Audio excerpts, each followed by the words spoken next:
Welcome back to the Fly With Her podcast. I'm your host, Aitana. And I'm Maya. Thank you for joining us for another episode. Today's guest holds the incredible title of being the first female pilot in Nigeria Customs Service. She started out as a flight attendant, and after years of pushing for sponsorship, continuing her education, and refusing to let go of her dream, she was awarded sponsorship from the Nigerian Customs Service to pursue flight training in the United States, earning all her licenses and stepping into the cockpit. Her journey is a powerful reminder that where you start doesn't define where you can go. Nafisat, welcome to the Fly With Her podcast. We're so excited to dive into your story. Thank you for having me today. Nafisat, please can you tell us a bit more about your story and your journey to the cockpit? Okay, I started as a flight attendant with Nigeria Customs Service. I was recruited in the year 2002. We were four of us that was recruited as a cabin crew flight attendant with the Nigeria Customs Service then. Other lady left me. Why I was still there? And they left simply because, the money was, the salary was not much. So they went into commercial and some private airline that pay much better than the Nigeria Customs Service. But because of the interest I have in Nigeria and working as a government worker, I truly love my country. So I decided to remain in Nigeria Customs Service till I became a pilot, sponsored by the Nigeria Customs Service. And now here I am as the first female pilot in the Nigeria Customs Service. Wow, that is an incredible journey. Congratulations on that title. So becoming the first female pilot in the Nigeria Customs Service is absolutely incredible. How did it feel for you the moment you realized that you had reached that milestone? And what does the title represent to you? What does the title mean to you? It means a lot to me. And actually, before my training, I never thought of this, becoming the first female pilot. It wasn't in my head. So after my training, when I came back, then they were like, oh, we had the first female pilot in Nigeria Customs Service. That was when it was dawned on me that, oh, girl, you're the first female pilot in Nigeria Customs Service. So it was fun. And I'm so grateful to the Nigeria Customs Service as a whole, the management team, the Controller General of the Nigeria Customs Service, in person of BA, Adewale Adeniyi, the MFR, PhD. He's the chairperson World Custom Organization, for his support, and his management team. They really try because they sponsor me, making me who I am today. It's a whole lot of things. So I'm grateful to Almighty God and I'm proud of myself. And where did the dream come from that you wanted to be a pilot? Was it something that you wanted to do since you was young? Or was it something that you realized you could do when you became cabin crew? Or where did the idea come from that you wanted to be a pilot? Actually, this came right from the one when I was in primary school. Anytime I see an aircraft flying, I looked off and like, what's the mystery behind this? What makes this, what suspended it up there? I'm like, okay. That was when I developed the interest of becoming a pilot. So I got to know that as a pilot, and actually they are all human. They're flying that. So I pick interest. It's a childhood interest. I picked interest when I was a child, when I was in primary school. So then it was so expensive when I finished my secondary school. I'm like, okay, I want to be a pilot. But it was so expensive that my parents could not pay for my training. So they were able to pay for my flight attendant training. I was like, okay, I chose to be a flight attendant because by so doing, I'm closer to the cockpits. I can see what is happening in the cockpits. I can start, learning the mystery behind it flying. So that was what made me to like go for the flight attendant training. So becoming a flight attendant, I feel I'm closer to the cockpit, which today I'm in the cockpit. So you mentioned the fact that it wasn't easy financially, because as you know, becoming a pilot is very expensive. Were there moments when you questioned whether it would work out and what helped you keep going? Okay, becoming a pilot actually is not easy.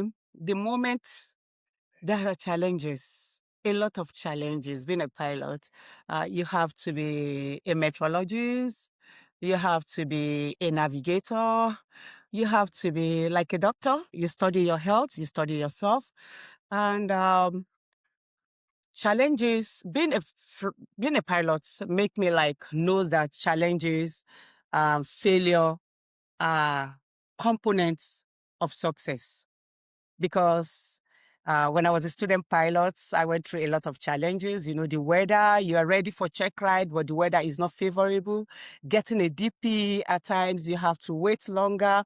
You have to fly more before your check ride. So spending more money, you know, more time, the weather, maintenance. At times aircraft is in the maintenance. So I went through a lot of challenges, but because it's what I really want, I made up my mind I want to be a pilot. Nobody pushed me to go into it. So I kept, you know, encouraging myself and I hold myself together. I'm like, no, I have to be successful and I have to, you know, I have to work harder. I have to be patient and, you know, perseverance, determination. Those are the things that kept me going. And in terms of what you was doing when you decided that you want to become a pilot, or when you was working as cabin crew and you knew you wanted to become a pilot, what exactly was you doing to pursue that goal? I I look for sponsorship. I've been writing I've been, you know, seeking for a scholarship since I think 2005 or 4, if I'm not mistaken. I would like to mention here, I've written to state governors, I've written to a lot of places, and I tried in custom twice. The first one was not successful, so the second one was the one that's got me where I am today. This second uh, scholarship application that I applied to custom, that was what got me to where I am today. But you know, one thing about me, I never given up. Giving up is not even part of my plan, is not part of my life. When I want something, I keep pushing. And also, while pushing, I kept developing myself. I applied into a university. I got a BSc in public administration. I got a master degree in public administration. And in my cabin crew career, I rose to a cabin manager position. I went to Jordan, Amman, JAT to get my train the trainer as a cabin crew. So as a cabin crew, I can train other cabin crew. Wow, your journey is amazing. You were so dedicated and you was persistent. Um, Yes. you kept going, and that's really, really encouraging. What advice would you give to those out there who are constantly applying for scholarships and applying for sponsorships, but keep getting rejected? What advice would you give to them? Never give up. Never, never, never give up. And keep pushing. A lot of things will come your way. People will insult you. People will think you don't know what you're doing. But you yourself, you know what you want. So never give up. Keep pushing. Never, never give up. Keep pushing. One day and be prayerful. Believe in yourself. When you believe in yourself, you know, you encourage yourself. Nobody can discourage you. Determination. Okay, I believe in myself. Oh, I'm going to, even if I'm 100 years old, I will still be that pilot because I never plan to give up. It's not in my dictionary. So keep pushing whatever, any goal you set, never give up on that. Be determined, be prayerful, and believe in yourself. Thank you, Nafisa. That is brilliant advice. Never give up, be prayerful, and be determined. Thank you for sharing Yes. that. Thank you so much. You mentioned that you were able to become cabin crew manager, which is Yes. amazing. Do you feel that that experience gives you an advantage as a pilot today? I think yes, I can say yes. It gave me some advantage, a leadership advantage. And as a pilot, you have to have a leadership spirit because you're doing your solo, you're going to be there all by yourself. You have a lot of things to plan, you have a lot of things to calculate. So that's cabin train the trainer and cabin manager really gave me, a lot of experience, and it opened my eyes, my mind of doing things. So it really helps me. It's an added advantage for me. Added advantage. So Nafisat, you were born and raised in Nigeria, but you moved to the US to pursue your flight training, which is a very big transition. What was that experience like for you, both culturally and academically, while you were doing your training in the US?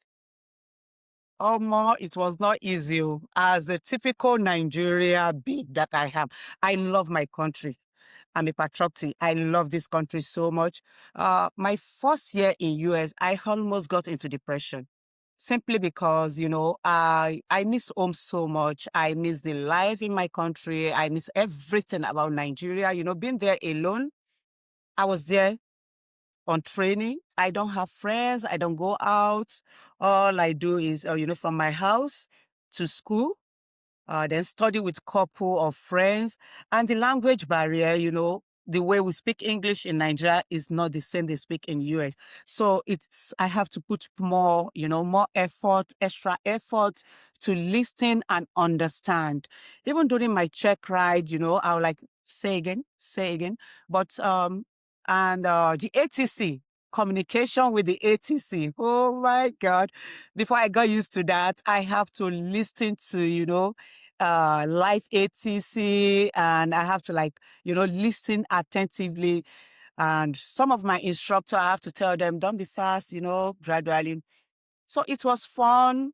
It gave me more exposure, and I've never stayed out of my country that long in my life. The highest I've stayed out of my country was like 1 month, maybe in UK, but in US I stayed 1 year, 3 months without coming home. So it wasn't easy. The culture, the food, and a new environment, new people. It's really, it has a lot of effect on me. But thank God here I am today. I was able to cope, I manage it, and I am here as a pilot. I achieved what took me there. Amazing, congratulations. Thank you so much. It's not every day we meet someone who is both a pilot and a customs officer. What does your day-to-day life look like balancing both roles? Being a pilot and a custom officer is a multitasking. I have to be an officer and I have to be a professional pilot. Those two, I have to, I have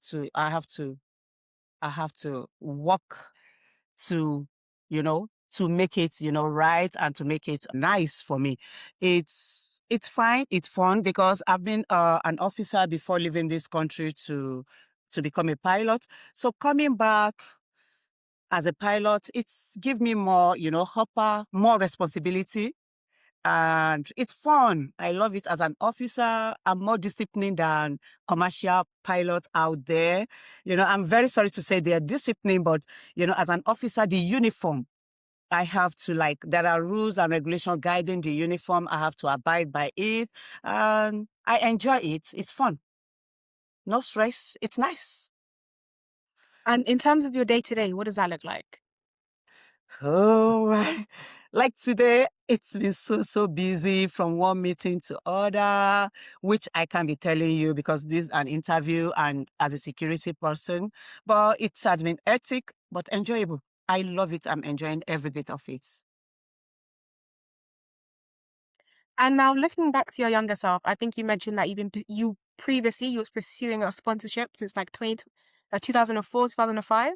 So looking back to your younger self in those times, 2004 and 2005, what would you say to her now? She's a fulfilled lady. I'm fulfilled. Dream come true. Happy lady, I'm happy with my determination. I'm a strong person. I'm a very strong person. I don't give up, and I'm hardworking. So I'm so happy with who I am today. The strong girl, the determined girl, the girl that is not scared of challenging or failure. So I think I'm better than younger me now, with pride. Amazing. Is there anything additional that you'd like to share just before we head off? Nothing much than to, like, ladies out there. I need to talk to lady out there. Never limit yourself.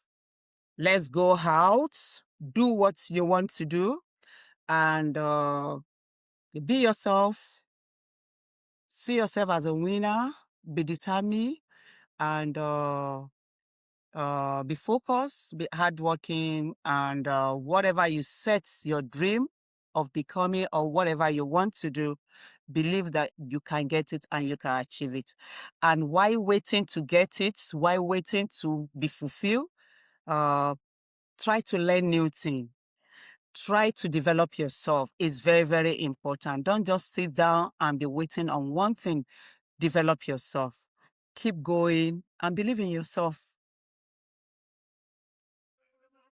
Thank you so much for joining us today, and thank you for sharing your story with us and giving us your advice. Honestly, it's an honor having you, especially as the first female pilot in Nigerian customer service. It's an honor having you on today's episode. Thank you for having me. I'm so glad and happy to be with you on the program. Thank you so much. So that is it for today. Make sure to like, share, and subscribe, and follow us on Instagram and TikTok at the Fly With Her podcast. Don't forget to tune in, take off, and fly with her. See you in the next episode. Bye. Bye. Ciao, ciao.